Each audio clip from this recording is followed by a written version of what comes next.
Dapat maging maingat lalo na kung online ang ligawan dahil isa sa mga tinututukan ngayon ng mga otoridad ang tinatawag na love scam. Nagbabalita si Jenny Dongon. Single ka ba at ready to mingle na ngayong papalapit ang Valentine's Day? Takbuhan mo ba ang dating app o social media para mahanap si the one? Walang problema riyan, pero dapat hindi lang puso ang ingatan, kundi pati bulsa.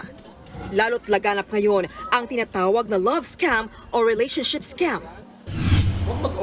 Ayon sa Scam Watch Philippines, bagong modus ito ng online scammers na paiibigin ka para makapanghuthot ng pera.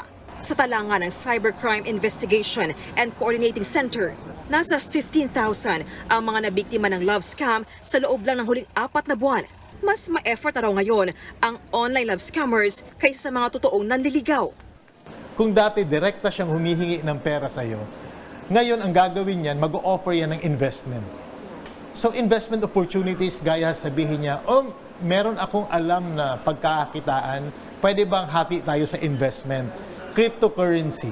Pero mga fake platform yung ipapakita sa'yo. Todo kilatis din daw ang mga scammer sa pagpili ng potential partner kuno pero bibiktimahin pala. Tinitingnan din yung profile. So nasa profile mo single ka, nasa profile mo separated ka. Valentine's Day, naghahanap to ng makakarelasyon. Ikaw yung i-approach na mga to. So, ang tawag din parang randomly targeted ka ng mga scammer na to. Kasi ang tinatarget ng mga to, mga mature women, 40 years old and above, yung mga nabibiktima. At isa pang mga nabibiktima dito, yung mga senior citizens na lalaki.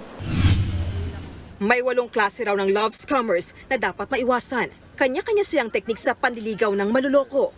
Una riyan ang sad boy or girl na magpapaawa effect daw. Nagkasakit yung kapatid, nagkasakit yung anak. At ikaw mismo, ang style nila, pinaparamdam yung guilt mo na gusto mong tumulong. Ikaw mismo ang mag-o-offer sa kanila ng tulong. Nariyan din ang mga seducer type na ginagamit ang good looks. Ang escort na gumagamit ng mapang-akit na larawan sa social media. Blackmailer na kapag na-inlove ng kausap, kukuha ng mga sensitibong larawan saka magbabantang ipapakalat. May predator na target ang mga kabataan. Ang slow burn naman ay hintayin kang ma-inlove saka hihingi ng kung ano-ano. Nariyan din ang serviceman na nagpapanggap ng mga sundalo.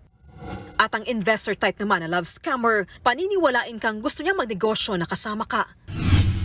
Ganyan ang nangyari sa 46 years old na si alias Paul na nagoyo raw ng babaeng ito na nakilala niya online. Umabot sa 50,000 pesos ang naibigay niya sa kanya na kamabutihan. Sabi niya, magpapadala daw siya sa akin ng pera. Dito magnenegosyo sa Pilipinas. Siyempre kumagat ako. Wala naman. Na 1, 2, 3 ako. May scam. Wala na, sakit lang ng luba. Wala na magagawa, nandun na eh. Ayon pa sa Scam Watch Philippines, hindi masamang makipag-online date pero dapat mag-unmatch na agad pag may red flags o hindi magandang senyales. Nagbabalita mula sa Frontline, Jenny Dongon, News 5. Mga kapatid, Jiggy Manikad po, iba na ang may alam at may pakialam sa panahon ngayon. Para sa konkreto, kumpleto at komprehensibong balitaan sa Frontline, mag-follow at mag-subscribe sa social media pages ng News 5.